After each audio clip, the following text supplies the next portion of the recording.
여러분, 국제 유가 장난 아닙니다.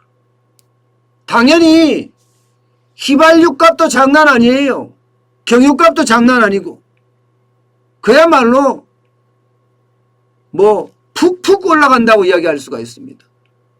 여러분들이 아마 자동차 주유를 하려고 들어가 보면 깜짝깜짝 놀랄 거예요.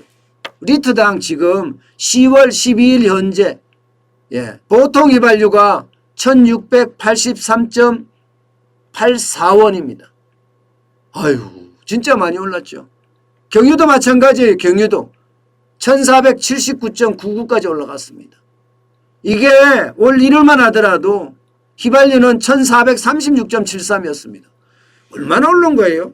적어도 250원 가까이 올랐네. 250원 가까이, 그죠? 리터당 250원이면 굉장히 많이 올린 수치잖아요. 경유도 마찬가지예요. 1237원이었으니까 얼마나 올랐나요? 여기도 거의 한 25원 가까이 250원 가까이 올랐네. 폭등이죠. 폭등. 그만큼 지금 물가가 장난 아니라는 거예요. 여러분, 이게 석유 제품 가격이 올라가잖아요. 그러면 모든 가격이 올라갈 수밖에 없어요. 동력이라는 게 어디서 나오나요? 동력. 에너지를 떼서 동력을 만들어내잖아요. 공장 기계도 돌리고 자동차도 운전하고 항공기도 뜨고 이게 에너지를 가져와서 그것을 활용함으로써 움직이는 것들이거든요. 그러면 그 물가들은 어떻게 되겠어요? 다 오를 수밖에 없습니다. 다 오를 수밖에. 실제로 말입니다. LNG 가격 보세요. 하루 사이에 42% 폭등했습니다. 42%. 여러분 올해 난방비 안 올린다고 이야기했거든요. 정부가 안 올린다고 이야기했는데 그러면 한국가스공사는 아작날 겁니다. 40%나 폭등을 했는데 이거 버텨낼 수 있을까요? 도시가스 안 올리고. 그럼 내년에 올린다는 거잖아. 아니면 문재인 정부는 책임 안 지겠다. 끝날 때 됐는데 내가 왜 이런 책임을 지나. 대통령 선거에만 이기면 되지. 이런 생각인가요? 지금 LNG도 엄청나게 올랐습니다. LNG도 장난 아니잖아요. 지금요. 하루 사이에 40%가 폭등할 정도면 우리는 진짜 힘들어진다는 거예요. 어디 그뿐입니까? 국제유가 보세요. 지금 이대로 가면 심지어 여러분 국제유가가 200달러 간다는 사람도 있어요. 200달러. 전문가들 중에는 200달러 갈 수도 있다 이런 이야기를 하는 사람이 있습니다. 왜냐하면 이게 코로나19가 덮치면서 말입니다. 그 석유를 캐는 회사들 있잖아요. 석유를 캐는 회사들. 사우디아라비아 같은 나라에 있는 나라들 말입니다. 이 나라들의 사람들을 구조조정했다는 거예요. 당분간 코로나19 때문에 힘드니까 구조조정을 해버렸어요. 그러니까 정산을 하려고 해도 정산이 안 된다는 거예요. 그렇기 때문에 더 많이 올라갈 수 있고 올겨울에 굉장히 많이 추워진다면 일반적으로 올여름에 폭염이 굉장히 기승을 부렸잖아요. 그러면 겨울은 그만큼 맵게 추워진다는 이야기입니다. 그러면 결국은 유가는 진짜 100달러까지도 갈 수 있다. 이런 이야기가 나와요. 실제 WTI 이거는 미국의 서부 텍사스산 중진유를 말하거든요. 북해산 브렌트유는요. 지금 84달러까지 벌써 갔습니다. 조만간 90달러를 넘어간다는 이야기까지 나올 정도입니다. 이 정도로 유가 장난 아니게 계속 올라가요. 그럼 우리는 어떻게 될까요? 우리는 충격을 받을 수밖에 없습니다. 게다가 원달러 환율까지 지금 1196원입니다. 아마 어제 1200원도 찍었죠.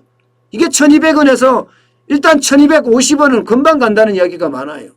1250원. 적어도 1250원까지는 가지 않겠느냐. 이렇게 예측하는 사람들이 많습니다. 물론 상황에 따라 다 다르긴 하지만 이렇게까지 올라가게 되면 여러분 그만큼 수입 물가가 많이 올라간다는 거예요. 안 그래도 수입 물가 지금 폭등 중이죠. 역대 최고입니다. 8월에 잠정 수입 물가가 120.79예요.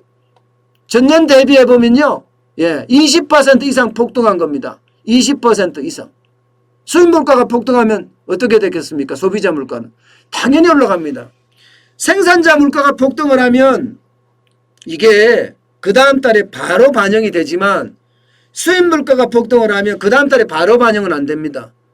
수입 물가는 대부분이 기업에서 가져와서 완제품을 만드는 다음에 그 다음에 시중에 내보내니까요. 예. 실제로 원유만 하더라도 적어도 한 달의 시차 있습니다. 여기에다가 예. 실제 정제를 해서 나가는 데까지 따지면 거의 2달에 가까운 시차가 있습니다. 그렇기 때문에 수입 물가는 바로 그 다음 달에 반영은 안 되지만 반영이 이제 서서히 되기 시작할 거예요. 그렇게 되면 물가 폭등은 예, 보지 않아도 번듯합니다. 오죽했으면 예, 2억 원 기획재정부의 제1차관 예, 10월에 물가 더 오를 거다. 그렇게까지 이야기했을까요? 저는 물가 폭등은 이제는 당연한 거라고 봅니다. 그만큼 말입니다. 시장의 물가는 많이 올라갈 수밖에 없는 구조다. 이렇게 얘기할 수 있습니다. 당장 말입니다. 유가만 하더라도 올라갈 수 있는 요소만 많아요. 올라갈 수 있는 요소면. 보복 소비 일어나서 경기 회복 기대감 있죠. 여기다가 지금 생산량을 증가시키기 위해서 어떻게 예, 증산 계획을 짤 수가 없을 정도예요. 여기다가 계획만큼 석유가 그만큼 나와줘야 되는데 그렇지 않은 데다가 수요는 폭발적으로 늘어나고 있으니까 아마 수입 물가는 더 올라가는 데다가 환율까지 올라가서 우리 물가에는 이중 부담 될 거라고 생각을 해요. 그래서 저는 예, 홍남기 경제부총리가 스태그플레이션에 대한 우려가 없다 뭐 이런 이야기를 하는 게 예, 저는 이게 제대로 된 정보가 아니라고 생각합니다. 예, 있는 그대로의 정보를 가지고 제대로 된 해석을 해서 국민들에게 알려줄 의무가 있는 사람들이 물가를 이야기할 때도 예, 일시적이다 이렇게 이야기했는데 일시적이 아니었잖아요. 지금은 제가 봐서는 스태그플레이션을 충분히 갈 수 있거든. 전 세계는 지금 스태그플레이션에 대한 공포 때문에 떨고 있단 말입니다. 그런데도 스태그플레이션이 아니다 이렇게 이야기하는 것은 어떻게 생각하면 책임 방기가 아닌가 저는 그런 생각을 합니다. 반드시 스태그플레이션이 올 수 있다는 그런 생각을 가지고 우리는 대비해야 된다고 생각합니다. 그만큼 물가 폭등은 이제 올 수밖에 없는 당연한 수순이다 이렇게 봅니다.